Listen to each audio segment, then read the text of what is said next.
ในคำคืนวันเมื่อไหร่นี่ก็เป็นคำคืนวันที่10ปางตลาเนี่ยบอกกำ10เลินเก่าใหม่7 คำเลิน8ใหม่7 คำหายเมืองปอดอกคงปีพุทธศาสนา2-5 ปากตก18 ว่าปีคิด2024วันที่10 เดือน 8ในคำคืนกำหนึ่งสุด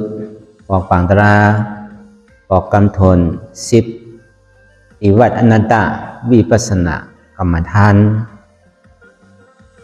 น้องเขียววันลมลอยสะทงเวงตะกิเล็กเมืองไตปอดออกคงยามเบอร์นั้นในแหละในจุบ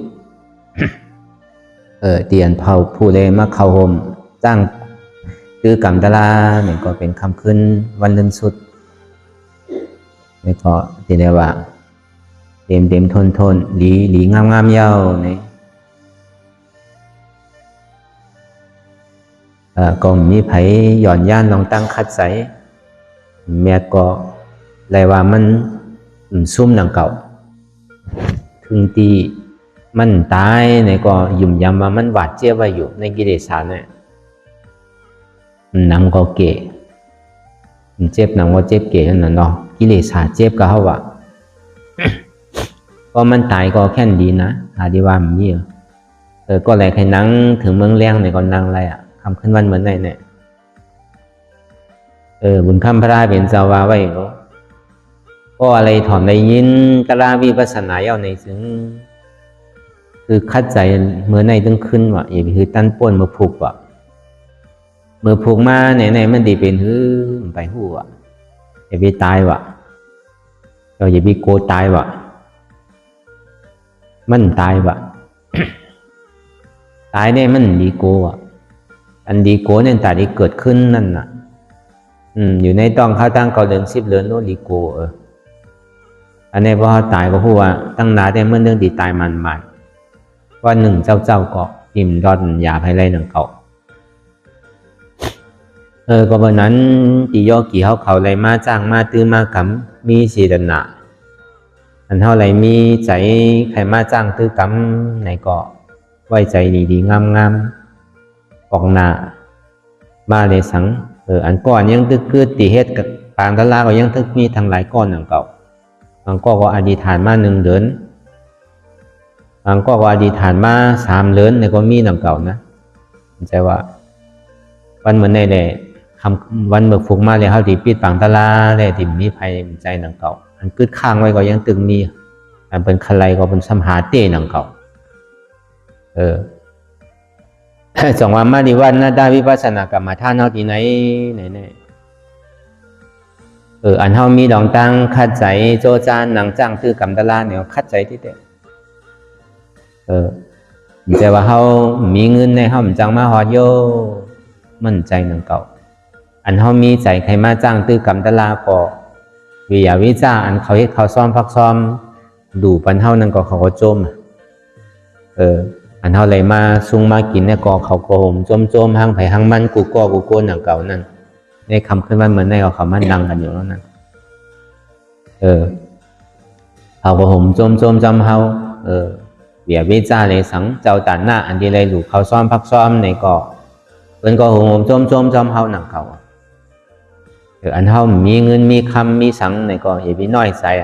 เพราะเฮามีใจดีก็เย้าแต่ว่ามาวันหน้าตาวิปัสสนาในป้อมดูต้านนั้นในเต็มลายใจมีตอนหนังตูการนำกับให้เฮาตูสังในเฮากลมเฮ็ดเอาเสตนามันเกิดขึ้นห้างกล้วยเอาอันเฮาวันไรปองเป็นแต่ดีย้อนฉินย้อนตะลาที่ไหนก็เฮาก็ปันปอกเดียวก็เย้าเอาหนูให้ถึงมันสุกซักสังเอามันง่ายอันใดก็ดีดูอันใดก็ดีต้านแน่ทำเงินในถุงเฮาหมดเสียงกันเนาะทำสันติมพัดมาเนี่ยฮัลโหลเมื่อนังตะลาที่ว่าหน้าตาเนี่ยอันใดก็ดีดูดีต้านอันใดก็เป็นดูขามเอาดีๆเนี่ย อย่าพีมันมีสินั่นน่ะเอามันเสตนาว่าอันเป็นมีเงินเป็นดีดูอันเป็นว่าอะไรปองเปลี่ยนนั่นอันเฮามีใส่ขยะตะลาเนี่ยก็เฮาดอกคัดใส่กันตะลาไงพอมีเก่าก็ชิบก็มีคนนำในก็ป่องขาวมากกว่าไรผมมีรถมีกาดูคือเมื่อห้าบ้านถูกดีเฮ็ดซื้อเฮาก็ดีจัดการกันนะเฮาดีห่างแห่งกันนำเก่าจุ่มป้องกันในวันหน้าตาเฮาในก็พอเปิดยังงานอันเฮาเลยมาเปิดอนัตตาวิปัสสนากรรมฐานในก็ยังอันคือภาวะดังโมดังเสียงเตียนสนใจในการจ้างตื้อกำตะลาไข่ออกป้นเต้ๆเลยเขาจึงดีเลยมาตั้งเตนังเก่าพอเปิดในเมืองไทยเนี่ยมันมี3ตีตีกัดกูไอ้ตีหนึ่งอนัตตาวิปัสสนากัดกูเมียงหลวงตนตีนั่นยาวกว่า2มาตี4เสียงตีวันหน้าเยืองนั่นก็ใน3มาก็ตีเป็นวัดอนัตตาวิปัสสนากรรมฐานเท่านี้เนี่ยมี3ตีเนี่ยเตียนเขาเลยมักมันกันไว้เนี่ยก็เปิดไว้ตั้งเมืองไตปอดจานก็มีไว้อันเท่าวานั่นน่ะเมืองไตปอดออกเนี่ยก็เปิดว่ามันสั่งถูกวันไหนเมืองไหนก็เป็นก็ปลายเพปลายไพ่กันมามันก็ใครมาเฮ็ดกันตะลาเนี่ยนะมันก็เลยว่ามันสั่งถูกนังเก่าบางก้อนเท่าไรไปว่าพอไปเฮิรนไปวันไปเมืองเนี่ยมันเป็นเสียจ่าตะลานั่นนั่นถ้าก็ที่ในผ่านน่ะอย่าไรละหักปานตายก็อันเฮิรนเฮาอันอกจากโคของอันทวาราโคของเฮานั่นเนี่ย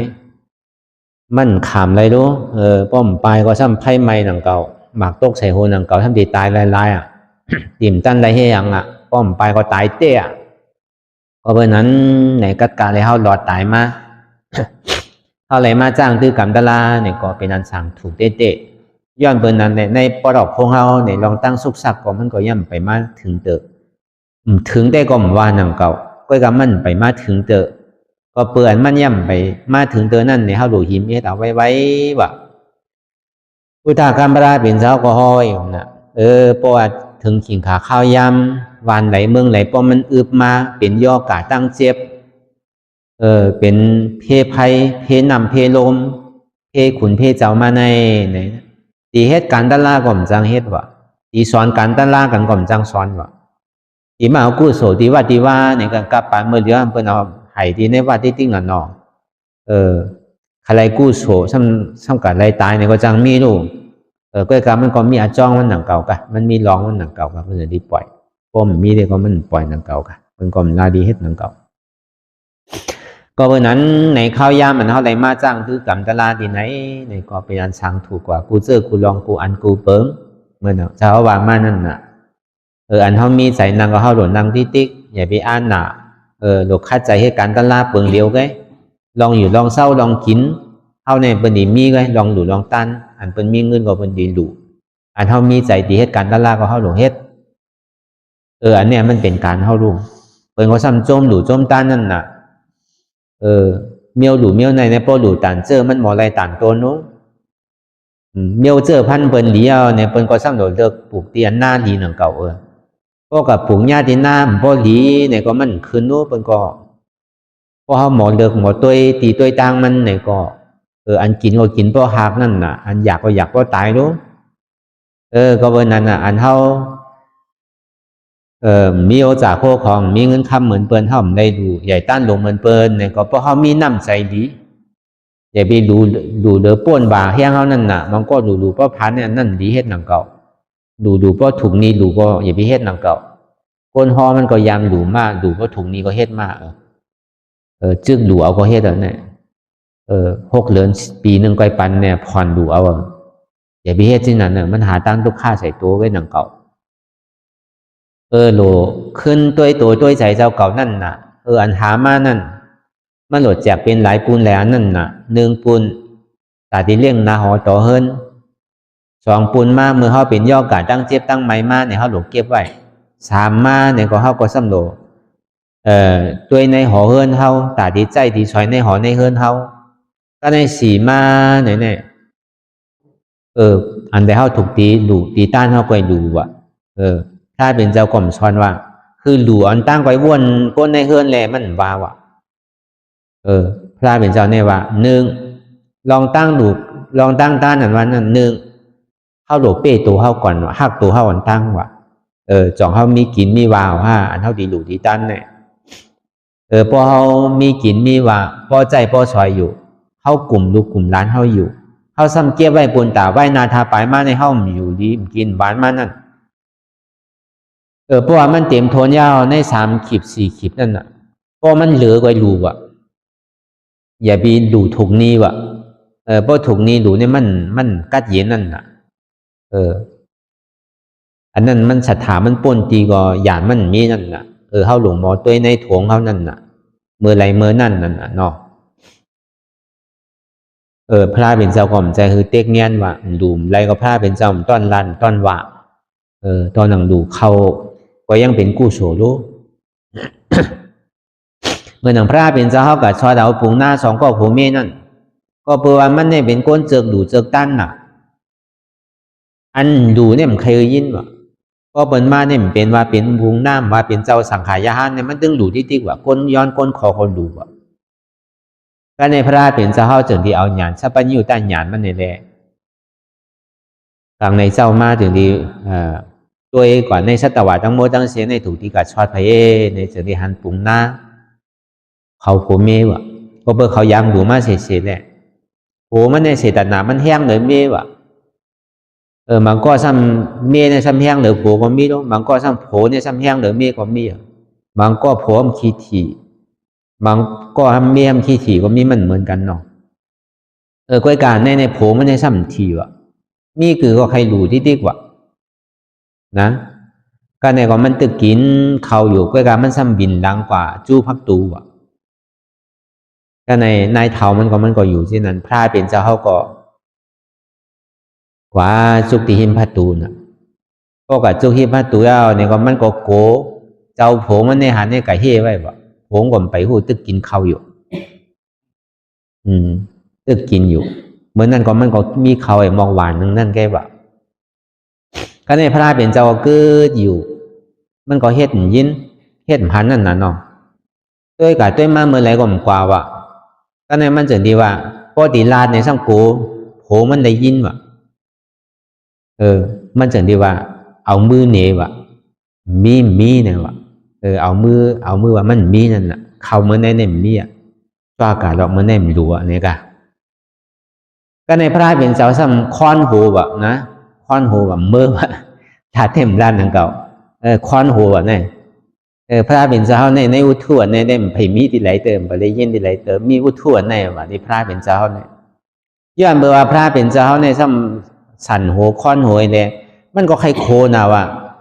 เมียเจ้าเฮิรนนั่นพระเป็นเจ้าตอนนี้ที่ไหนปอกโลกมันก็โคว่ะนั่นเพราะมันโขมันเอาในโพงถึงที่หู้ว่ะที่อย่างนั้นนายเท่าในมาโคเนี่ยว่ะถึงวินด้วยเนี่ยเป็นพระเป็นเจ้าว่ะอัลโหลที่อย่างนั้นนายเท่าเนี่ยว่ะพระเป็นเจ้าเนี่ยมาแต่เมื่อเจ้าอย่างมือในเมื่อว่าบอกเขาเนี่ยว่าอาลูของปีเขาก็ยังตึกกินข้าวดูเขาก็พ่อมมีอันน่ะเรื่องก็มันขี้ข้านตังทางว่ามันก็ข้านทั้งมันนั่นกะเจตนามันเด็กก็มันไปคืดโผมันเดินนะอาลูเนี่ยพระเป็นเจ้ามาจุกตุ้งซ้อมแต่เมื่อเจ้าในเมื่อพ่อมลาดเก่าในเท้าเนี่ยว่า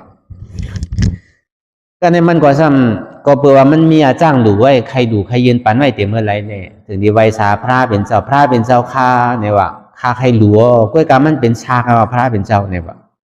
เป็นชาก็เอาอ่ะพระเป็นเจ้าในมีเมตตามหากรุณาใหญ่ว่าตันไหนนะชาคนก็กินอยู่วันไหนอโลเป็นชาเนี่ยมันดีฮะพระเป็นเจ้าเนี่ยว่ามีเขาเป็นสังขารยะเนี่ยเหมือนเปกตาเนี่ยว่าเหมือนเปกตาว่ะก็เปิ่นปันเลยกินว่ะให้เป็นที่นั่นอยู่ย่อนอเหมือนเขาก็ที่นั่นนะเขาก็ย้อนในวันในเวียงอ่ะก็การเมื่อเขาอยู่ในวัดเนี่ยมันมีตะกะเมื่อกาปันเปิดปังตะลาในแกเนาะเพราะว่ามันมีปังตะลาก็เขาก็ดูเลยเมื่อย้อนในเวียงนั่นก็เขาก็เป็นเปกตานั่นก็เนี่ยเจ้าสังขารยะเขาก็บ่ย้อนเหมือนกันรู้จังว่าเขาซ้ำมีอย่างปันเบิ้ลน่ะเพราะดีว่าเต้ได้พวกเอาทุ่งจามมันเต้ได้เปิ้นดูอันตะกาเขาดูเนี่ยเพราะเป็นกู้สวยอ่ะเขาในมันมีสังเขาดีปันซื่อล่ะที่เต้เขาเป็นก้นขอก้นย้อนเป็นเปกตาวันไหนพระเป็นเจ้าวันเนี่ยตอนนั้นพระเป็นเจ้าว่าตัวเจ้าเก่าเป็นเปกตาก็รู้เนี่ยว่า เหมือนเปียกตาเมื่อเนี่ยว่า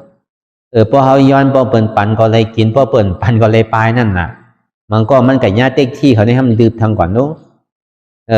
ดื้อไปเอาปีกพัดตูเปียอะไรที่ไหนก็มีน่ะเหมือนเปียกตาผงหน้าของซากได้ก็มันไปทางหรอกเพราะว่าเมื่อมีเศษหนาใครดูกินอะไรอยู่อ่ะนะอยากก็เอาข้าวซากมันนี่หลูเต้ว่ะพอเขาสร้างมันดูยาวในพระเป็นเจ้ากันดังคือเขาที่มีใจปีติโหมจมนั่นในก็พระเป็นเจ้าในกินในสองนาเขากินต่อหน้าเขานั่นคำเดียวว่ะคือเขาเลยมีเจตนานั่นเขาชักเนี่ยเป็นยังกินเนาะพระเป็นเจ้าเนี่ยอันเขาเนี่ยพวกมันพวกใครถูกใจเนี่ยมันพอให้กินเอาหนักพอเป็นเตอร์มันตีใส่ก็เข้าป้อมใครกินเอาอันนี้เขาชักเต้ปุ่งหน้าในเมียวเป็นเอามือกินก็โดนเนาะเป็นชักมันดีเอเสียกันก็คือความงูพระเป็นเจ้าสมาดูเจ้าก่อนนี่เป็นเปียกตาไม่บอกเพราะฉะนั้นเขาเป็นลูกข้าพระเป็นเจ้าในแค่ท่ายหรือเปียกตาก่อนนะเพราะฉะนั้นแต่พระเป็นเจ้ามาเป็นเปียกตาแต่เขาแต่แค่หนาหรือเปียกตากันโยมันก็ทำเป็นสิ่งนั้นแต่รู้เมียวย้อนเปิ้นน่ะเอาสปีดกับย้อนเปิ้นน่ะบางทีเปิ้นใส่ในก็การต้อก็การไล่ค่ายก็เป็นหนังเก่าก็การไล่ค่ายก็พวกมันปางไว้ก็ถึงดีเลยเอาเพราะเอาเขาซ้ำดีแล้วกู้โฉทั้งวะตีเต้ได้อันเท่าหลูเพราะเป็นกู้โฉเอาน่ะท่านดีกันได้ดีกับเอาทางดีกับย้อนทางกู้โฉเนี่ยมันบนไรเต็มมันน่ะบุญเจ้าเนี่ยดีปันกู้โฉดีปันเงินปันคำก็มีเราสิดีป้อมมีก็เพราะได้ไม่ย้อนกินนั่นน่ะเดี๋ยวเงินปันตะกาก็ทำมีหนังเก่าเดี๋ยวกู้โฉปันก็ซ้ำมีหนังเก่าเหลือเสียว่าตัวเจ้าเขาในดอกไม้เหตุการณ์ละลายเย้าก็คัดใจการละละคัดใจปริยัติคัดใจปฏิบัติอันในป่องว่ามันซุ้มว่ะเพราะเป็นเจ้าบุญเจ้าปริยัตินั่นเพราะว่าเวลาเขาซุ่งซ้อมเขาซ้อมพักซ้อมเนี่ยเขาดีไรคนใครวะปัจจัยสีเปิงสีป้าเนี่ยกับไก่เลยอาหารตั้งกินในกินเปลือกเป็นยาได้ว่ะมันจะว่ากินเปลือกคือปีคือมันคืออยู่ม้วนอยู่เดี่ยวคือในห้างหลีห้างเล่ามันใช่ว่ะเสื้อผ้าคนนุ่งโคไว้ในกอกับไก่เลยพาสังการในก่อนนุ่งปนตาที่ห่มหับตับอันซ่านมวยโกมันกัดโกมันหนาวเลยนุ่งก้อยเนี่ยวะตีเลยว่นเจ้เนี่ยป้อมว่นในถุงนี้ตะกาวะดีโกได้หนังเก่านะเป็นวุ้นเจ้าเนี่ยใช่ว่ามันเปี่ยวนะมันใจตะกาเขาหันเนี่ยเพราะว่ามันเหตุการณ์อะไรมาเนี่ยมันจังให้อย่างมากก็อยู่เป็นวุ้นเจ้าเราเปี่ยวเนี่ยมันเปี่ยวก็ตัวตะกาเขามาหันเนี่ยเพราะว่าวุ้นเจ้าที่ในเหตุก็เหตุตลาดเตี้ยเพราะตะกาเขาอยู่แน่ๆเพราะกลางขึ้นมา3 นาทีกลางวันก็3 นาทีเพราะในหวานในเขาพึกกันเนี่ยบางบอกก็4 นาทีพูดเนี่ยมันเปี่ยวนะก็เบิกให้หันตะล่าใครตะล่าเนี่ยถึงที่ฮัดเขามาที่ไหนก็โอนเเฮ็ดกล่อมเฮ็ดเต้ครึ่งกลางเนี่ยมีอยู่ได้เพราะเฮ็ดเต้จึงมีอยู่ไรที่วัดอนัตตาเนี่ยซึ่งเป็นที่ไหนมาเสียตีลาบก็ยาวตีเจียงแรงก็ยาวซึ่งเฮ็ดที่ไหนอยู่เสียว่าเท่าว่าดีไรในกุฏิกูตั้งเตียนเขาเตะตังมาตั้งแต่ตีกัดกูเลยสังตีหน้าเยื่อทำป่องหน้าเยื่อนั่นเลยสังตีว่านั้นหน้าตาเขาในสังตีในก็แค่หนบแค่หนบเคียงเต้ก็แปลว่ามันอยู่จำวันจำเวียงน่ะกึ่งตานั้นเป็นมาหลู่เต้นั่นพ่อเป็นเจ้าบุญเจ้าปริยัติในจ้างตื้อกำตะลาในตีไรว่นคนใครวะเมื่อนั่งเมื่อไปใช่ไหมเหมือนเท่ากินจะในตีไรว่นป้อมว่นในถุงนี้ตะกาวะบอกว่าซื่อละไวชาถึงเจ้าค่ะเมื่อเหลียวแต่พอดีกว่าหน้าไล่กว่าเปสีผมมีในคาเฟ่เขาตั้นเมื่อค่ะแค่นต่อเจ้าเข้ากินจางเมื่อคานาเนี่ยใครว่าเช่นนั้นวันนั้นพอหลัวก็ป้มมีศีลมีธรรมเยาวก็พิจารณาคนใครในปัจจัยสีผลสีป้านเนี่ยถุงนี้ถักกาวันเนี่ยมันใจว่ามันจำหมอคางหนาว่าบุญเจ้าแน่ก็เพื่อทางหนักการสังคมเฮ็ดดูมีหลองตั้งกาตั้งขายมีลุงมีล่างดูมีลุงมีเมดูปล่อยพาว่างไปเสียงก็รู้การเจ้าเก่าในปริยัติก่อมช้อนก็บอกว่าถุงนี้ดุ้มๆก็กินจางก่อนหน้าไล่ก็นั่นมันดีโกน่ะจำมอคางหนาวนะเป็นบุญเจ้าเนี่ยมันใจเปี่ยวเพราะเป็นบุญเจ้ามาซ้ำโดเอาลูกเอาเมแต่ตามเป็นก็ยาวพอดีเอาลูกเอาเมก็โดทักนั่นก็ใครเลยลูกเลยเมก็ พอดีเข้ามาในศาสนาสมามีจู่มีดุมีเลเนี่ยมันใจเป็นดุพระวะมันมาหาตั้งพิษหาแปดหาพิษเดียวกับพิษทางได้วะก็ไปย้อนกินเบิ้ลกันน่ะเพราะเบิ้ลปันก็ซ้ำไรหนังเก่ารู้มันใจของง่ายๆการเข้าบวชมาในศาสนาพุทธคำพระเป็นเจ้าในป้อมหมออยู่หมอเศร้าในตกนาลายย้อนมันเนาะในหมอนาลายเนี่ยอันนำเลยเปิ้ลในหุ่นเจ้าอ่ะเจ้าสั่งเจ้าจ้างในนำหนาวอ่ะเมืองนาลายเนี่ยรีกัวนั่นก้วยกับว่าเป็นหุ่นเจ้าปฏิวัตินั่นไหนเนี่ยหลวงพิจารณาคนไรวะก็เปิดตัวเจ้าเก่าในที่ในเหตุการณ์ตะลาวะการเนี่ยมันมีอยู่หนึ่งขันธ์ธาตุทุลาในวิปัสสนาทุลาวะขันธ์ธาตุทุลาในที่ในเหตุเอาปริยัติพอสั่งกำสอนของหุ่นคำพระเป็นเจ้าอ่ะข้อสั่งกำสอนของหุ่นคำพระเป็นเจ้าวันนั้นกับกายเลยอภิธรรมะ42,000เหงสู้ตันตา21,000เหงวินัยะ21,000เหงทำดังโมตังเสียงเนี่ยมีอยู่84,000เหงว่ะอันนี้ที่เราเห็นหูเอาว่ะพวกไผ่มันก็อันเงอันลาดอจีนั่นน่ะในที่เราเย้าว่ะพวกเป็นตั้งเฮาก็นักทำจันตีโทเอกนั่นน่ะแล้วก็ประโยค1ประโยค2ประโยค3แล้วก็ถึงประโยค9นั่นน่ะอันไหนว่ะป้อมใครปฏิวัติในเราได้เห็นว่ะเพราะว่าปริยัติก่อมสอนปฏิวัติก่อมเฮ็ดเนี่ยน่ะอันนั้นแต่มไรวะกินนอนป้อมป้อให้ย้อนตะกาวะป้อตะกามปันตะกาสมาตะกาแก๊กวะตัวเจ้าเก่าแก๊กอ่ำหันตาตันสูงตามหมดกอดข้อกันตกลุกวะมันดีเหมือนก้นเทามันกูปอกวะมันก็หยุ่มยำเจ้าเสียนั่นในแลป้อวันศีลมาในแหมไก่กะซักหนึ่งตัววะก้นเทานั่นมันก็หยุ่มยำเจ้าเสียนางจ้องนั่นน่ะเนาะพวกกะเลี้ยงเนี่ยก็มันก็สาธุคือได้คาได้พ้นทุกข้าถึงสุขข้าเนี่ยวะก็เนี่ยพอถึงวันหนึ่งมาเนี่ยพวกกะเลี้ยงทำกะเลี้ยงไปคำก็เข้าว่ามันใจกลางวันกะมันจะกะเลี้ยงมันพิษตีพิษตังมันน่ะเนาะเมี่ยวคำบนกินโน่ก็ไว้วันเนาะเนี่ยพวกเอาสินเมสินเขาก็เปิ้ลย่ำกินแล้วรู้โปรสินเมสินได้วิการและโภชนาเวลามณีสิกขาปดังสมาธิยามีในโลกลองอันเกี่ยวอันสังได้ไหนลองอันกินให้มันอิ่มเป็นข้าวเป็นสังได้กินไรเนี่ยนะเพราะกินในพิษเนี่ยนะเขาสังกัดเห็นเลี้ยงไอ้ไปลาเนี่ยก็มันดีเป็นที่นันกาคนเท่านั้นก็มันก็กัดเลี้ยงหุ่นจอก็โจมกินโจมเปี่ยวนะก็ในถึงที่เขาตายก็ย่อมนี่กับตกนาลายวะคนเท่าเนี่ยกับตกนาลายวะทีนาลายก็ซ้ำถามมันว่าทีมาหลานหน้านั่นว่าเมื่ออยู่ตีเมืองโกนในเมื่อยามเฮรากู้โสเนี่ยวะอาโลเหียงเลยขามยามเฮ็ดเนี่ยว่าวันศีล1 ฟองในคายำไก่1 ตัวข้าก็ดูมันวุ้นเจ้าเนี่ยถ้ายุ่มยำมันเจ้าเนี่ยอ่านป้อมไรเอาว่าหลายปีมาเนี่ยกูศีลเนี่ยไก่ข้าเลี้ยงไว้เนี่ยข้าก็ยำเนี่ยเลยเอาการซ่อมมันกูศีลเนี่ยว่าแต่ว่าเดินม้วนแกเนี่ยว่า8 คำ15 คำกว่าที่เกินเนี่ยว่าป้อนนั้นห้องด้วยรู้เนี่ยว่าเมื่อไรดูกันมันนั่นเนี่ยว่ามันก็จะในห้องวุ้นเจ้านั่นว่านะวุ้นเจ้านั่นก็ใส่มันอากาศก็ใส่มันยาวเนี่ยก็เพื่อมันกว่าตั้งไหลก็มันเป็นผีไก่ในตึกขามันดีกว่าย้อนเปิดมันในไก่ในตายนั่นน่ะมันเป็นอากูโสที่มันเฮ็ดนั่นน่ะก็ในหุ่นเจ้าตัวนั้นเขาซ้ำป้องห่างมันว่าอโลตะกาในย้อนเปิดตะกาเนี่ยให้ทำไก่มาจู้เขาเนี่ยก็บ่ได้ตกนาลายเนี่ยว่าพวกนั้นเนี่ยจอยคาไรห้าเนี่ยว่ามาจอยได้ชื่อเนี่ยเขายังตกเตี่ยมเนื้อมือคอนเนี่ยว่าเมื่อยังตกสูงเลยเขาว่านั่นเนี่ยว่าย้อนเบอร์เมื่อมาดูต้านเขาเนี่ยเขาบ่ได้ตกนาลายว่า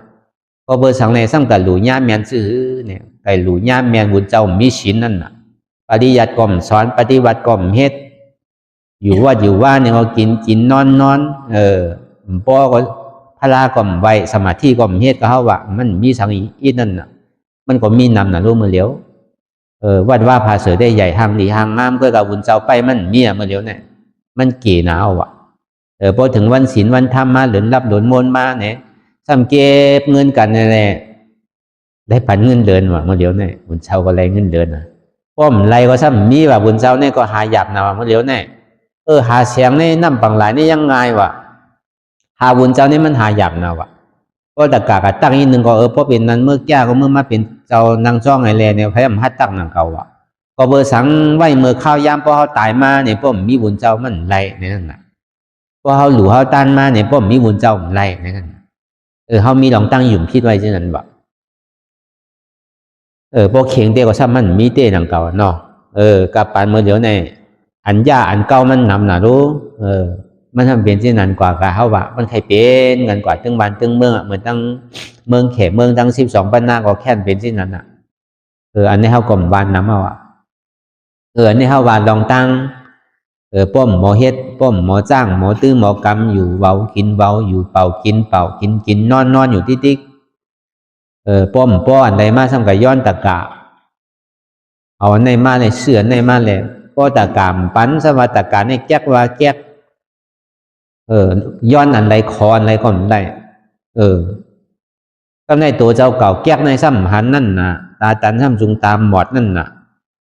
กอดก้อกันตกลูกนั่นน่ะพอถึงวันศีลมันทำมาซ้ำปันนี่ป่านกันนั่นน่ะก้องก็ซ้ำย้อนเอาก้องก็ซ้ำปันนั่นน่ะมันยากอันนี้ปอกก้นอันปันก็ซ้ำยามเฮ็ดรู้ก้นอันย้อนเนี่ยมันดีมันแค่ยามเฮ็ดหรอกมันดีย้อนใดซื่อมันก็ซ้ำกับเย้าตีนันติ๊กว่าอันนี้มันง่ายๆเนี่ยว่าดีเลยมากเขาในเป็นสังขายาเนี่ยมันเป็นตุลภาปัญจตุลภาหนึ่งหนังเก่าที่เข้ามาในศาสนาแต่ตัดสินใจจุนลองเฮ็ดลองสร้างจุนลองโผลองเมจุนลองอันการล้อกาเลยเข้ามาในศาสนาเนี่ยอันนี้ก็เขาเลยทบในญาดีเลยก็ดีดูดีตันดีปันเอ็นปันแห้งเต้เพราะห้ามปันเอ็นปันแห้งเต้เนี่ยอันบางก็มันตึกจ้างตึกกรรมปฏิวัติเต้เพราะมันมีไผตัวถึงมันเนี่ยก็เฮ็ดก็ให้มามันดีทากแปดป้อมทากเอาดีเจียวตายว่ะบุญเจ้าเนี่ยก็ว่าแต่ตัวได้มีดีจ้องน่ะต้องมันมีดีวานนู้ป้อมกันดูกันนั่นเอาก็เพิ่นป้อตะกาเขาดูมากกว่าซ้ำอึบหนังเก่าการดูก็ดูนำอยู่หนังเก่าเนาะเอาว่าพอเขาลงกับตุ้งซ้อมได้ก็มันก็ดูกันมั่นนำก็ล้วนบ่เหลืออันเนี้ยลาลีกินลาลีอยู่ก็มันไรว่ะเพราะเขามันจ้างตื้อกรรมตารางเนี่ยพอจ้างตื้อกรรมตารางกะติเสจ่าเขามันดูใน2 ชั่วโมงก็ถึงไรมันไหวเสียนั่นมาเนี่ยเขาดูไรเพมเมตตานั่นน่ะอันเท่าไรก็ดูเขาซ้อมพักซ้อมฟองเมเฮาเลสัง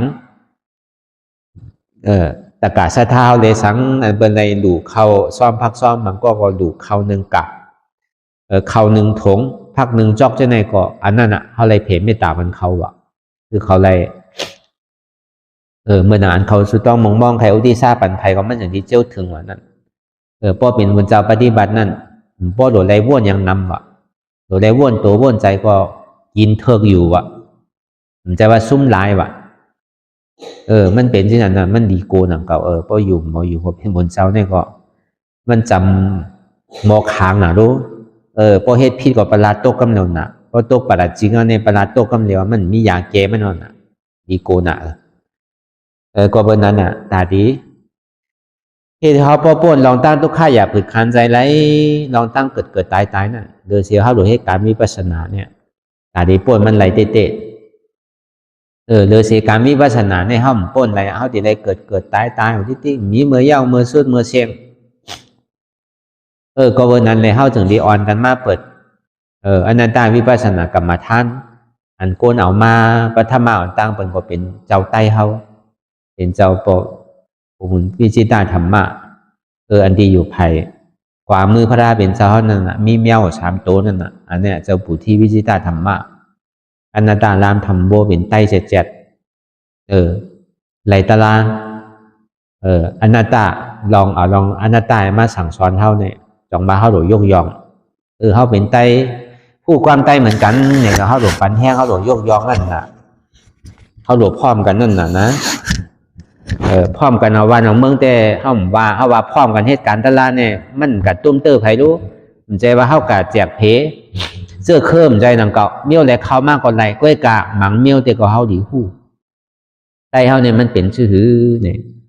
พวกว่าก็ซ้ำเย้าเนาะพวกว่าก็หลุดย่อมหับไรนั่นน่ะ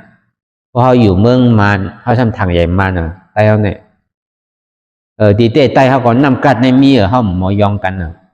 ก็อยู่เมืองไทยในห้ามทางใหญ่ไทยเนี่ยเอาไทยมาขี่หัวอยู่เอามันมาขี่หัวอยู่อันนี้เป็นเจ้าไต้เฮาเต้ๆเนี่ยเพราะห้อมโยกยองนำกัดเจ้าไต้เฮาเนี่ยมินมีภัยละหาตัวรู้ อันที่คือเจ้าผู้เที่ยวเนี่ยอันหาตลาดเต้ๆนานๆแล้วพอทบมามีศาสนาศักดิ์สิทธิ์ต่อถึงเย้าการโตกว่านี่มีไผรุ่นเนี่ยอันฮัดลาฮัดจ๋าอันฮัดว่าอันนาตาเนี่ยในเมืองไทยปัดปืนเนี่ยในเมืองหมานปัดปืนก่อนอ่ะในเมืองไทยปัดปืนก่อนอ่ะอันฮอกกับกันเลยอันนาตาเนี่ยมีเจ้าผู้เที่ยวเนี่ยคออะไรก็ฮอกกับกันเลยอันนาตาเมื่อเขาเป็นลูกฮักมันเจ้าเนี่ยก็เป็นตาเป้มันเจ้าเนี่ยก็เขาก็ฮอรองอันนาตานี่ติ๊กอ่ะมันมาเย้าเดียนนาตานี่ติ๊กอ่ะความเขาเนี่ยพอเขาเอาลัดในไผ่ติมาเอาลัดละเขาก็โดดลัดนั่นน่ะความเขาอย่าไปทางใหญ่เปิ้นนั่นน่ะใต้เขาก็มีน้ำกัดอยู่ในกรรมจะคือเป็นยองตัวเจ้าเก่าใช่นะอันนี้เขาว่าลองเจ้าผู้เที่ยวกัน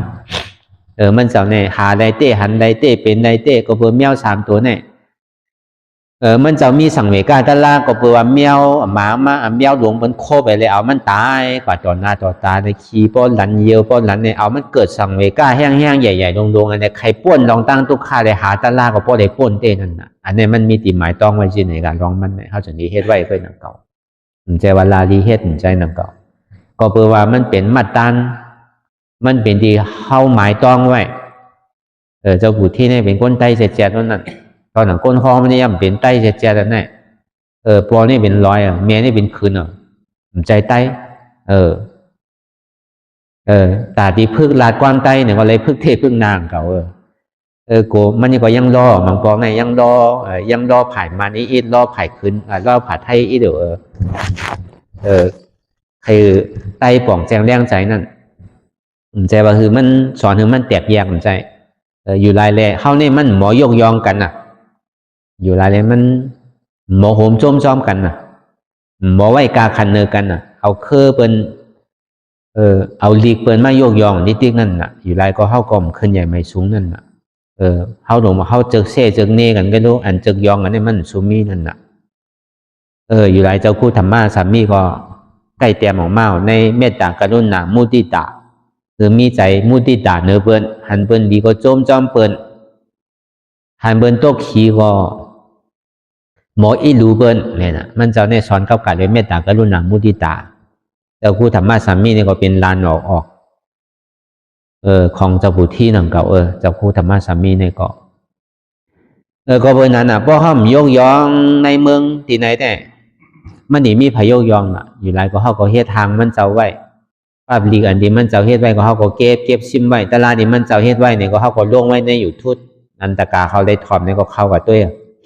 มีที่นั่นเสียงตลาดเจ้าปู่ที่เนี่ยจะเขาได้ลงไปหมดอันแจตลาดก็มีอันฮอตลาดก็มีทางอีถึงมาเนี่ยเขาขึ้นตีจู้ขึ้นในแลตีขึ้นข้อคือมันปีหนังมันบอดีป่องแจงเลี้ยงใจเข้าใจง่ายก็เพื่อมันเจ้าเนี่ยมันเจ้าได้เห็นปิตากาศมาจบจ้ามาพี่ทำมาในหาจ้ามเนี่ยก็เพื่อกับการได้ลองป่าที่เนี่ยมันเจ้าก็แข็งก็บนนั้นก็นั่นคือแหละปืนเฮาเนี่ยมันติมีนั่นน่ะปืนดีกว่าหมอยองว่ะเพราะห้อมยองว่ามันดีนั่นน่ะอันนี้พอผู้เฮาเตรียมไม่มีน่ะอันนี้คือเฮาป่องแจงแรงใจกับตอนหนังก้นฮอมันเนี่ยเป็นใต้เจ็ดเจียแล้วเนี่ยเป็นใต้โลดเล่ไงเมียนี่เป็นขืนไงปอนี่เป็นรอยเวลาเขาบอกว่าเป็นใต้ลอยนั่นเนาะอันนี้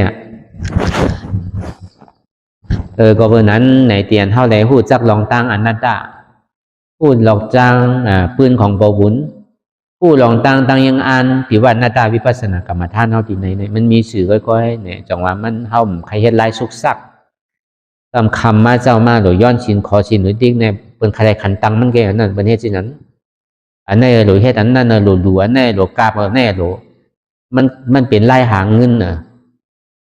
อันนี้ห้อมใครหาเงินเดียวนั้นเอาเสดนาตะขาวเขาว่าไงเป็นชื่ออยู่ชื่อก็เขาก็บ่อยู่มาอะไรมาคันแน่หยุ่มยามาตัวเจ้าเก่าเนี่ยตึงเอาอาชากเรียกเอานั่นนะเพราะในการศาสนาเนี่ย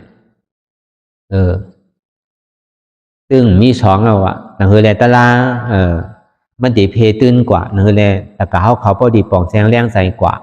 กูบอกได้เขาอาใส่ในม้วนเนี่ยเอาแจกมือเดียวเนี่ยกลับมือเดียวเนี่ยไว้หึงก็ซ้ำไรม้วนเนี่ยเป็นกลมโพใจกันเนี่ยม้วนสีดีเนี่ย เอาใส่เมียมในก็ป้อมใกล้ใจเนี่ยทำไวรัสมันเข้าบางพอเขาใส่ในคอมพิวเตอร์เพราะเขาดีเสียกว่าเนี่ยเพราะว่าพงแต่กาเขามีไวรัสเนี่ยเพราะใส่เอาก็ความในกวายลายหวยนะว่ะจองมาเอาใส่ไว้ในเพจก็ปอกครึ่งจมงมันตัดติดๆเสียงก็มันยินเมื่อเดียวที่เฮ็ดสังเต้ๆก็มันจังเฮ็ดเต้ๆในเพจก็หาลงส่งผงส่งทางเนี่ยก็เป็นรวบติดๆเมื่อเดียวก็ใส่ปลาดิกไตใส่ปลาเงินเป็นดูเป็นต้านก็เป็นรวบไปติดๆในยูทูบในเงี้ยมันลบเขาใส่ได้1 ชั่วโมง2 ชั่วโมงก็มีอันตรายที่เขาเฮ็ดไว้นั่นถ่ายไตก็มีนั่น1 ชั่วโมง2 ชั่วโมง3 ชั่วโมง4 ชั่วโมงมีถ่ายไทยก็มี1 ชั่วโมง2 ชั่วโมง3 ชั่วโมง4 ชั่วโมงอันปิดไว้ภาษาไทยนั่นเรียกว่าถ่ายคืนก็มีที่ห่อไว้ถ่ายคืนก่อน1 ชั่วโมง2 ชั่วโมง3 ชั่วโมงมีอยู่เพราะเขาก็เปิดตัวในหันอยู่นั่นเก่า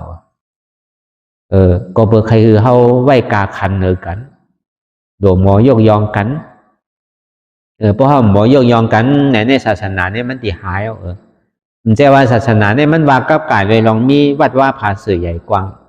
มันใช่ว่าศาสนาเนี่ยมันกับกายว่ามีวุ้นเจ้ามีเป็นปากเป็นเฮงเป็นหมื่นมันใช่ว่าศาสนาเนี่ยมันว่ามีเศรษฐีก้องมูเป็นหมื่นเป็นแสนเป็นล้านใจเพราะว่ามันมีสมาธิที่สมาสังกัปปะเนี่ยหายว่าเมียวศาสนาเนี่ยเพราะมันเลยยินเลยถ่อมอนัตตาว่าเนี่ยเมียวหายหมดแล้วอะไรก็มีสื่อมันหลายๆแกเอาศาสนาเฮนาเฮตายแล้วหาเงินไงเฮาเคยมันเป็นที่นั่นนะก็บนนั้นในเฮาหักษาไว้คอสั่งคำสอนของพุทธะดังแลเจ้าสังขายาหานเนี่ยก็ที่ได้อยู่ลมอยู่ง่ายมันโดดติดพงก็เหมือนกันที่ว่าเท่าไหร่เพราะว่าชิพาวันในส่วนนี้ปันเขาใจแต่วันใครเขามาจ้างตึกกำตลาดเต้เนี่ยพอวันศีลมาในส่วนนี้ปันใจพอไหวเสียวันศีลวันก็อย่าไปขึ้นเดือเสียโดยให้การตลาดแกกินข้าวกินสังกวันหนึ่งกลางในเจ้าปล่อยเขาเส้นเขาซ้อยไว้วันเพราะว่ากลางวันมากก็กินข้าวก็เย่าเพราะไว้วันก็กินยังเดือเส้นน้ำก็เบอร์ใครอยู่ในศีลในถ้ำใครถูกนีตะกะโกถูกนีตะกะก็กินจังก่อนหน้าไล่ในสุกสั่งหมดถ้าเป็นโกเนี่ยก็เย่าเนาะพอดีเป็นมุนเศร้าให้ติดตกหน้าไล่เนี่ย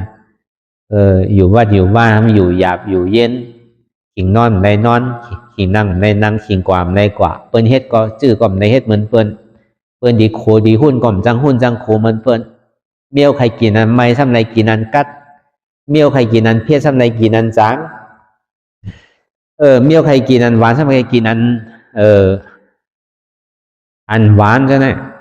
มันจังลานอะไรรู้บุญเจ้าเนี่ยเอาใกล้ว่าเจ้าจะกินยังใครกินยังมันลานอะไรเอามันมีว่าแค่เอามันมีว่าดูอันไรก็กินอันนั่นตามยถาปัจจยังเป็นดูอันไรก็กินอันนั่นอันไรมันแมนก็ห้อมพวกกินน้ำนั่นน่ะเนาะเอาว่ากาปันมือเดียวแน่เทพว่าหนอว่าเจ้าไหนพวกกินพวกให้แมนหรือสตีกันดังเก่ามันเป็นข้าวผลเนี่ยเมื่อปีป่นมาเนี่ยก็กินยาเฮ็ดกล้ามเนี่ยพวกเป็นขี้ยาก2 คนดังเก่าตั้งกินเนี่ยก็พวกห้อมทิ้งเนี่ยก็พอเขาหมอตัวหมออยู่หมอเศร้าหมอไหวกาขันก็เบอร์พระเป็นเจ้าวาไว้เนี่ยตาดีทิ้งซิมผู้ท่าศาสนาเนี่ยมันอย่าไปพึ่งอิงสังขารเมียวเดียวอุปโสอุปสิขามันนังตะกายิ่งตะกาใจเขาเนี่ยเป็นห้องอุปโสอุปสิกาวะก็เป็นก้นใจในอุปโสอุปสกาวะก็เป็นมียิ่งในเป็นอุปสิกาวะบุญเจ้าเมฆขาวใช่ไหมฉีก็เนี่ยว่าเราทิ้งศาสนาก่อนเนี่ยมันจะว่าปึงอิงวุ้นเจ้าเอาวุ้นเจ้าเขาทิ้งก่อนเลยเขาได้หึงเขาคุกใจอะไรมากกว่ามา1 ปอกอย่าไปเฮ็ดที่นั้นเนอะบางปอกในปีนึงเขาถึงที่มันยากกัน1 ปอกก็มีเนาะหึงใกล้มาใจกันพองมาใจนางตะลานะใช่ว่ามาใจคือหลุมใจคือมันนางตะลาคือมาจ้างตื้อกรรมตะลากับเขาว่ะเพราะว่าแต่กามันปันแห้งวุ้นเจ้าเนี่ยก็วุ้นเจ้าเนี่ยตานที่อยู่หึงก็ทาใครไว้คนว่ามันได้ถึงทากเอาผมใจว่าใครว่าเกื้อทากได้ผมใจนั่นเก่าตานที่อาชากยาวก็สมาชากปอดหวานเนี่ยแต่ที่เป็นแห้งใสกว่าในป้อมมีคนมาเฮ็ดจ้างตื้อกรรมตลาเนี่ยก็อีเต้มาในอันเฮ็ดอยู่เมื่อเดียวเนี่ยมันเป็นปราหิตตาน่ะมันเป็นปุณดัตตะกาเขาก็พอดีว่าเต้ควรสนใจในจ้างตื้อกรรมตลาก็เพราะอัตตาหิตาตัวเจ้าเก่าเนี่ยมันดีโลซ้ำน่ะ มันโลสังเอาก็ได้มีสัพปีถวยหนึ่งไงได้มีภาสังก้านในจุ่มหนึ่งไงก็ไรเอาน่ะก็อยู่ที่โฮมไอ้ที่ทำที่คู่ต้นไม้ต้นตอกไอ้อยู่จำวานจำคงไอ้ก็ย้อนกินไอ้ก็พอกินอีกมันก็โดดเหตุการณ์ดาราที่แกน่ะมันกัดเย็นบอกก็หือมันมีโน้ลองใจติดใจจับใจเปี้ยนดูว่าใจติดใจจับเปลี่ยนหอเป็นเฮินว่าที่ไหนมันมีดูป้อมบ่นถึงลองตะกาเขาเนี่ยป้อมบ่นถึงคอสั่งสอนของพุทธะคัมภราเป็นเจ้าเนี่ยก็เปิดคือศาสนาพุทธะคัมภราเป็นเจ้าในเฮืองกว่านังเรียนตะกาเขาการย้อนมาเป็นหลายปีเนี่ยย้อนเมื่อไรก็ไรพวกนั้นนังเลยยางตั้งมันติ่มพิษเนี่ยเขาก็มาปากนี่ต้องตั้งคือมันยางซื่อเนาะเพื่อการดีเมื่อได้มันยาวเตตะกาปุนพรคนฮอมันได้ก็ยาวก็เต้บอกในเส้นตั้งได้ก็ตะกาเขาเมื่อก็อันได้เต้เอาปุนพรเฮ็ดลีก็คือตะกาเขาไล่ก็หนังเก่าเฮ็ดท้ายก็ตะกาเขาไล่ก็หนังเก่าคนฮอมาเต็มเอาปุนพรหนังเก่าก็เต้บอกในเส้นตั้งไว้หนังเก่าเพราะตะกาเขาเมื่อที่ให้ถือละบอกได้บอกสิติมใครเมื่อรู้ดีให้ถือมีนาทีแต่ดีบอกได้ว่าบุญเจ้าเนี่ยเพราะบุญเจ้ามันละในถุงนี้ตะกานั่นน่ะของย้อนกินตะกากูวันนู่นเนี่ยอันตะกาเขาหลูมากในก็ปองมาปันเนาะอันใดหลูมากเบียวิจ้าเฮ็ดเบียวิจ้าซะแน่ปองว่าตะกาเขาปันน่ะเนี่ยอันใดหลูเขานำเขาซ้อมภาคซ้อมเนี่ยก็ตะกาเขาปันน่ะเมื่อหนังบุญเจ้าเนี่ยย้อนกินแก่น่ะเนี่ยก็เบอร์นั้นน่ะบุญเจ้าเนี่ยมีอย่างปันน่ะก็เลยเสียเอาตะลาตอบแทนขึ้นแก่น่ะชายนี้ขึ้นแก่น่ะสัปปะทานังธรรมะตานังจินาติเนี่ยนะอันดูแม่เลยเปิ้นเนี่ยเป็นตะลาอันว่านั่นในก็จะได้คัดใจเลยเอาตะลาขอสั่งสอนของพุทธะคัมภราเป็นเจ้าขอสั่งสอนของศาสนาพุทธะเขาคือแต่เขาพอได้ยินได้ถ่อมอายาศาสตร์ตะลานั่นพอเขาถ่อมเขาอกเขาใจกว่าอย่างนั้นมันจึ้มเขาในหลุมในอกมันมีมือลืมว่ะบอกว่าอายาศาสตร์ต่างเสื้อต่างลองกินเนี่ยก็เย่าน่ะน้องกินเนี่ยก็เคี้ยวรู้เมื่อมันกินแค่หนาหวานเฮ้ยกับอายาศาสตร์ตะลาอันว่านั้นพอมาถอมมือไหลยินมือไหลมันอิ่มมีบอกว่าอันนำอิ่มเติงเนี่ยหนึ่งน้ำปังไหลเนี่ยหมออิ่มเติงว่าสองเนี่ยว่าหมักตาเนี่ยพอหันจู้ก็หมออิ่มว่ะจู้ใหม่ๆก็เข้าว่าชู้เขาเนี่ยมันใจนั่งเก่าเพราะมันหันจู้ใหม่ก็คุณเนี่ยก็หมออิ่มมีบอกว่าอุบานอุมึงเนี่ยความของที่ดีกว่าเจ้าก็เสยต่อกล้องเสยต่อเมียในเนี่ยพอเลยถ่อมตะลาเนี่ยหมออิ่มว่ะอันนี้คือมันเป็นเสยต่อกล้องเสยต่อเมียนั่นเนาะอย่าเป็นหมักตาอันต้วยจู้คือมันเป็นเสยต่อกล้องเสยต่อเมียเลยในห้องว่าสัปปะตานังธรรมะตานังจินาติว่ะลองตั้งดูตั้งตันเนี่ยขึ้นอันดูตะลาว่ะสัพพะราสังธรรมราสังจินาติว่ะยัสสาต่างเสื้อต่างรองในกินก็ยังหมออิ่มว่ะยัสสาตะลาในกินจึงก็หมออิ่มว่ะสัพพะราติงธรรมราติงจินาติว่ะอันเปียวมวนจมตะลาเนี่ยมีอันแต่ว่ะเปียวจอมลูกจอมหลานเปียวจอมหอจอมเฮินยังมันยังจังตุกข้าวว่ะก็เบอร์เข้าเปียวจอมลูกจอมหลังเลยเข้าตุกข้าวที่นั่นน่ะกำเลี้ยงลูกเอาเลี้ยงหลานเอาเลี้ยงเลี้ยนน่ะมันเป็นเชื่อฉาใจอะไรวะเพราะเปียวจอมลองตะลาเนี่ยมันจังกะตื้อเคิกไปวะก็เบอร์นั้นน่ะลองตั้งธรรมะตาหน้าเนี่ยมันเมียดเหลือเสเปิ้นในขุนพี่เนี่ยพอเลยย้อนต้องป่านว่าอาโลพอเป็นนั้นในอันเขาหากันมาในคอสี่คอเนี่ยวะเขาถามกันมาในเข้าทาง10 ปีไปเนี่ยมีใครตอบอะไรวะผีเขาดังโมดังเสียงอ่อนกันกับทำคุณผีสีเจ้าคุณผีสีเจ้าก็มตอบไรขึ้นกว่าทำคุณผีเสจ้าเนี่ยคุณผีเสจ้าก็มตอบไรฮัลโหลพระเป็นเจ้าเขาป้องมารู้เขามาถามพระเป็นเจ้าดีห้าเนี่ยวะเขามาทำดูตั้งเสียงเนี่ยดูอันใดแมทเลยเปิ้นเย้าก็2มาในอายาสารในแคมเลยเปิ้น3มาเปี่ยวจ้อมสังในแคมเลยเปิ้น4มาเนี่ยอันที่ทุกข้าสุดเสียงเกียงหายกว่านี่เป็นอันใดเนี่ยมันมี4 เปิงนี่พระเป็นเจ้าห่อไว้นั่นพระเป็นเจ้าจังดีปากนี่ว่าดูสัพพะดูเนี่ยมันขึ้นอันดูธรรมะว่ะ มันใจว่าดูอกธรรมะมันใจนะดูอันคือเขาเข้าใจดองตะลานั่นน่ะอายสารน้ำเจียมหวานในตาที่ขึ้นน้ำเจียมหวานตะลาเนี่ยมีวะเปี่ยวจอมสังกอตุข้าวะอันเปี่ยวจอมตะลาเนี่ยมันกัดเย็นหนาวะที่อันตันนาอุปทานหมดสุดเสียงเกียงหายกว่าเย้าเนี่ยอันนั้นจะนิพนธ์ทุกข้าเลยวะอาจจะว่าสุดเสียงเอาจะนิพนธ์ทุกข้าเลยวะอันนี้ของเขาเป็นก้นหมอเปี่ยวจอมลองตะลาคือเลยจิ้มโดยอายาศาสตรา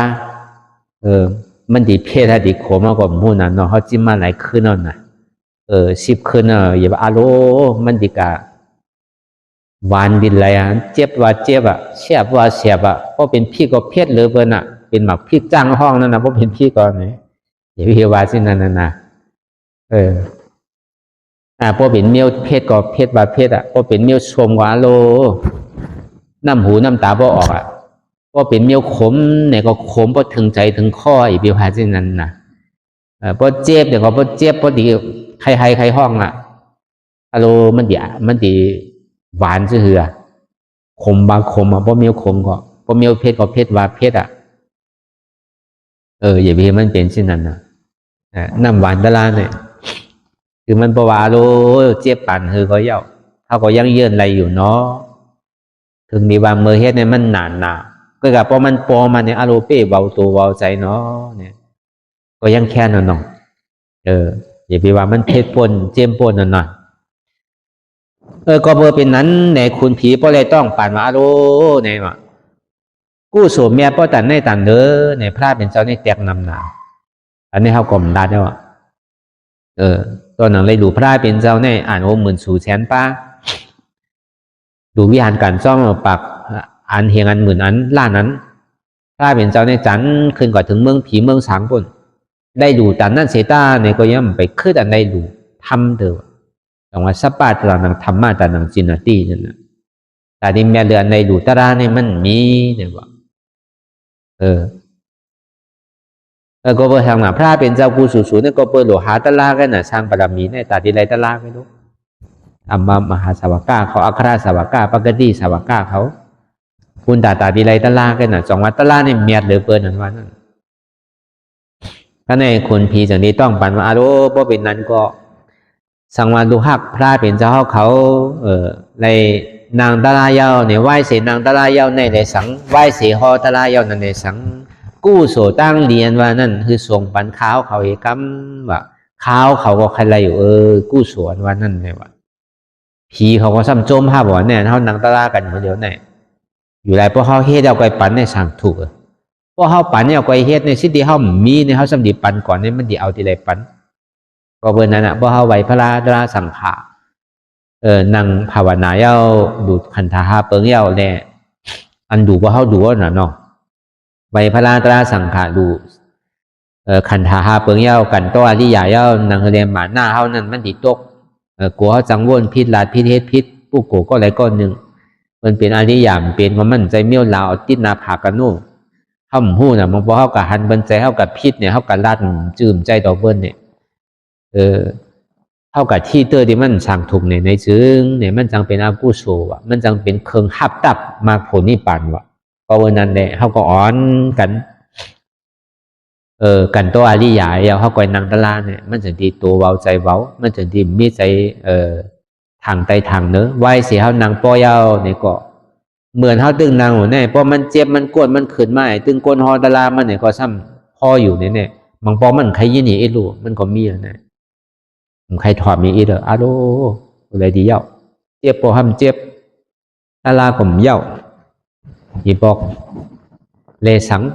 นั่นก็เพราะนางกว่ามันเจ็บมันก้นมันขึ้นมากใครเถียงพลาครับเนี่ยเพราะมันเจ็บกว่าเชียงเนี่ยเมื่อเจ็บตัวยังเยืนอะไรอยู่เมื่อเจ็บใจยังเยืนอะไรอยู่เพราะเจ็บกว่าเชียงตั้งออกก็เจ็บตั้งโต๊ะก็เจ็บตั้งห้องก็เจ็บตั้งจานก็เจ็บเนี่ยพลาปวดมากใครเถียงอาโลพลานี่มีเต็มผมพูดมุกนี่ป่านนั้นว่านั่นมีเต็มผมพูดมุกนาลายอย่างว่าเนี่ยเป็นเหรียญเขาก็เยอะเนี่ยว่ะใครเถียงมาใช่นั่นนะกูเขาจังแบบพีดนั่นน่ะเนาะ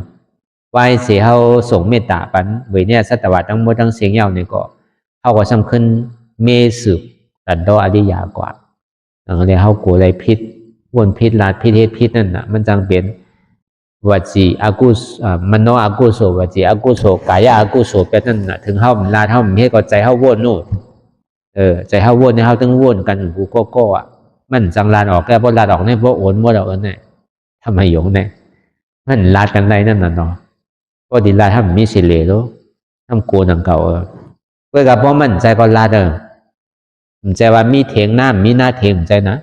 การตาที่หักศาสนาพุทธคำราเป็นเจ้าเนี่ยอย่าไปถ่อมมุนเจ้าป้าเดียวเพราะมันใจก็หลุดเถียงกันเดียวหลุดถามกันเดียวมันหลุดยอมหับอะไรเพราะก็ไหลมันเฮ็ดจอมนำจอมทำมีนาตีปุนพ่อนตะกะเขาหลุดว่าเจ้าเฮ็ดจะหนึ่งใจแม่นเจ้าหลุดเป็นเพราะมันใจก็เลยยอมหับเพราะมันใจเนี่ยก็ที่ไรวานนี้นั่นอันใดผิดอันใดถูกมันเป็นที่ไหนในที่ไรลาดนี้นั่นน่ะมันใจบุญเจ้าในมีนาตีหลุดซ้อนตะกาไปเพราะตะกาหู้ในก็ตะกาหลุดซ้อนบุญเจ้านั่นเก่าอันนี้มันจะดีขึ้นใหญ่ไม่สูงศาสนาเนี่ยพวกกลุ่มกาถ่อมบุญเจ้าดีๆเนี่ยถ่อมก้นนอนหัวดีๆเนี่ยเขาซ้ำมีเขามันมีเต็มกระดิ่งสีนั่นเนาะเอาเบิ้ลว่าวดีๆเนี่ยก็มันสามถูกลูกมันร้อนแล้วน่ะศาสนาพุทธะเนี่ยมันเป็นที่นั้นนู้พอมันพิษมันใจของมันหล่นลาดเหมือนเขาว่ามาเมื่อเจ้าเนี่ย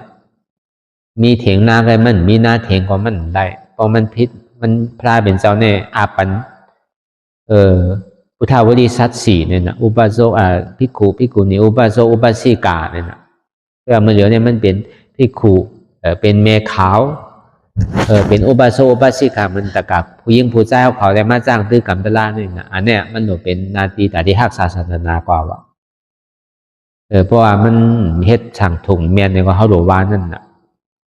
นางแลศาสนาเขามันดิ่มเก่าเสาเว้ามองมันดิ่มกลดุ่มปังนั่นต่างคือวันนี้เป็นจังย่าอะไรวะคืออะไรก็เย้าอ่ะต่างศาสนาอะไรก็เย้าอ่ะอันเท่าไรวะอิสลามเป็นดิมายาเขาคิดเป็นดิมายาเขาเนี่ยมันเป็นไรวะอันมันดีแต่เนี่ยเขาต่อเขายากันนอนตั้งวะก็เปิ่มว่าถ่อมกั๊มก็เปิ่มเอากันว่าป้ากันเป็นเนี่ยมันแตกน้ำในอ่อนตั้งวะศาสนาในถึงดีล่มวะมันใจว่าลูกที่เปิดมายาเขาต่อเขามันอยู่จอมชินจอมทำเรียนมันเป็นนั่นน่ะปล่อยกาวากาเป็นพวกเอาผู้อ่อนโหผู้น้ำวาเนี่ยพวกเหมือนวัวน้ำหมูนั่นน่ะก้นจอมกับพิษเสียงว่ะพวกก้นอ่อนโหมันพิษพวกก้นอ่อนโหมันสอนพิษก็ก้นเฮ็ดกับพิษจอมเสียงว่ะปู่แก่วานก็เหมือนกันว่ะพวกปู่แก่วานพิษเนี่ยเอาก้นวานพิษเสียงว่ะก้นวานตุกขายอนมันว่ะพวกบุญเจ้าพิษเนี่ยก้นในจ้องพิษเสียงว่ะพวกขุนเมืองพิษเนี่ยก้นในเมืองตุกขาเสียงว่ะพอสังขาราพิษเนี่ยสังขารทั้งหมดทั้งเสียงเนี่ยพิษจอมเสียงว่ะสังขารเนี่ยก็มันมีขุนสังขารต่างเก่ารุ่นเนาะมันจะว่าเขาเป็นสังขารได้เขาดีกาว่าอะไรเขาดีกา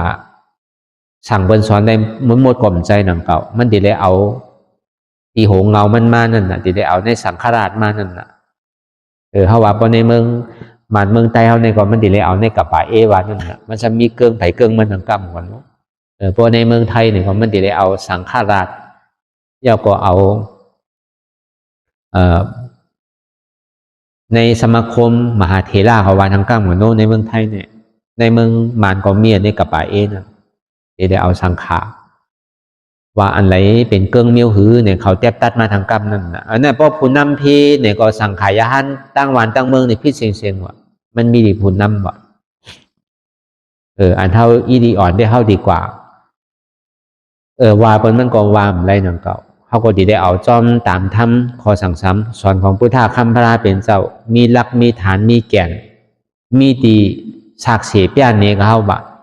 อันนี้ก็ซ้ำเป็นคอนลำลองเต้ๆนั่นเก่าการตัดดีซ้อนตัดดีห่อตลาดเนี่ยก็ป้อมตัวดีลีลาลีห่อก็ซ้ำไล่นั่นเก่าอ่ะที่ได้มออยู่มอเศร้ามอตัวมอวานั่นเก่าก็วันนั้น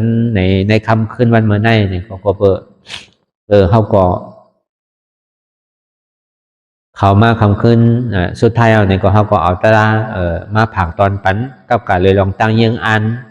ก็บอกว่าปังตลาเขาก็ยามเปิดไม้เอา10 ปอกเย้า อันจู้กันเต้ๆนั่นกวยกับปอกกำในมันเป็นปอกทนสองในว่าชา3เลยนั่นเมื่อปีปนมาแต่15 วันเนาะหีในได้เอา11 วันก่อนไรเนาะ15 วันมันใครนำไว้บ่เอา11 วันเนี่ยก็อันนี้เขาก็เฮ็ดมาก็คือเขาว่าพอไหลหูตั้งยังอ่านเต้ๆเป้าหมายเต้ๆเป็นซ้ำเนี่ยเป้าหมายเต้ๆก็คือแล้วก็เขาพอไหลป้นทุกค่าถึงสุขาเต้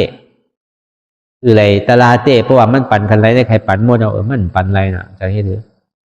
ปั่นไรเต้ก็พระเป็นเจ้าก็ปั่นเฮาหมดเอามือเขาทุกค่านะอีรู้เฮาเหนือสังทางก่อนน่ะพระเป็นเจ้าเนี่ยตอนหนังเจ้าเครือเจ้าเก่าย่ามันก็เหือเอาเจ้าเครือมันป้นมันหมดเสียงก่อนน่ะดีเต้พระเป็นเจ้าเป็นผู้ท่ามาในมันหนดกว่าที่เบิ้งมันหนตั้งรู้ก็กาลู่แต่ยีเนี่ยมาปังย่ำเมื่อนั้นพอเดี๋ยวเอาตัวพระเป็นเจ้าว่าได้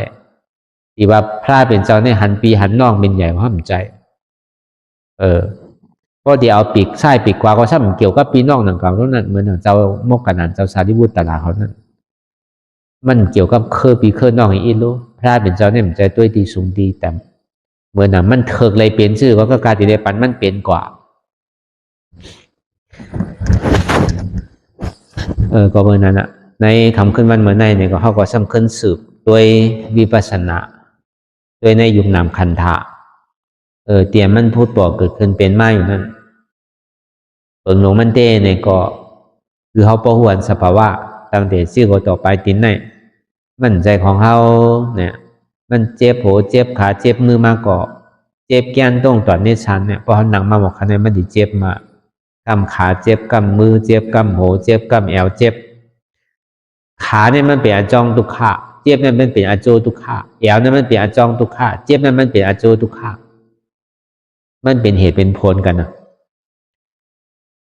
อจองทุกขะและอโจทุกขะตัวสมุทัยเสียจ่าเลยตัวทุกขะเสียจ่าเหตุทุกขะเลยผลทุกขะมันคือจองเหมือนนิดๆอ่ะเท่าสำนี้ได้ให้ดูล่ะเอาเหตุสุขะก็ออกมาเหตุสุขะนั้นเป็นสังเป็นอนัตตาโหเจ็บโหมมีขาขึ้นขามมีต้องเจ็บต้องมีแอวเจ็บแอวมีกลเจ็บกลมีใจที่ขาดใจมีเจ็บน่ะเจ็บในก็มีหนังเก่าอนัตตาเอามากาเสียจากก็เป็ดตัวสมุทัยเสียจากเอาอนัตตาก็เป็นอัตตามันมาที่ตัวก็คือเขาจุนโตมาที่ใจก็คือจุนใจมาที่เจ็บก็คือจุนเจ็บว่าลองตั้งพิษเปิลก็อย่าไปกับวนตั้งพิษเปิลขึ้นปอกขึ้นมาตัวใจเจ้าเก่าตัวฮัดจุนตัวฮัดจุนใจเจ้าเก่าคืออะไรอันเนี้ยมันเป็นเปิงมันหันอยู่ผู้อยู่ย่อมหับวางเป็นอนัตตาหันเจ็บผู้เจ็บหับเจ็บวางเจ็บเป็นอนัตตาหันทุกข้าผู้ทุกข้าหับทุกข้าวางทุกข้าเป็นอนัตตาทำมีหันว่าอ่ำใจโหเก่าอ่ำใจขาเก่าอ่ำใจมือเก่าอ่ำใจตัวเก่าอ่ำใจใจเก่าอ่ำใจเจ็บเก่ามันเป็นอนัตตาทำมีหันเจ็บแก้นต้องต่อเนตรสานสันไว้คมไต่ไม่กัดอ่อนแข็งสู้ถุมจับยายจิ้มอย่าเป็นลูกทำใจหูอันเจ็บแก้นต้องต่อเนตรสานสันไว้คมไต่ไม่กัดอ่อนแข็งสู้ถุมจับยายจิ้มอย่าเป็นลูกนี่เป็นอนัตตาในก็คือเขาวนยาวเข้ายามหึงอย่าไปว่าไพ่ป่นอย่าไปว่าเทิงป่นเตียนเฮาหันเตียนเฮาวนเตียนเฮาวนเฮาหันนั่นถึงเพ่งเพียงกันวนต่อถึงเสียบนั่นพอสุดวนต่อถึงทุกข้าพอสุดตัดต่อถึงอัตตาพอตกพุทธขาดกว่าอันไรที่มันพูดบอกเกิดขึ้นเป็นมานั่นไหนคือเฮาหมอวางเป็นอนัตตาสะพอไหนสาธุสาธุสาธุ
ส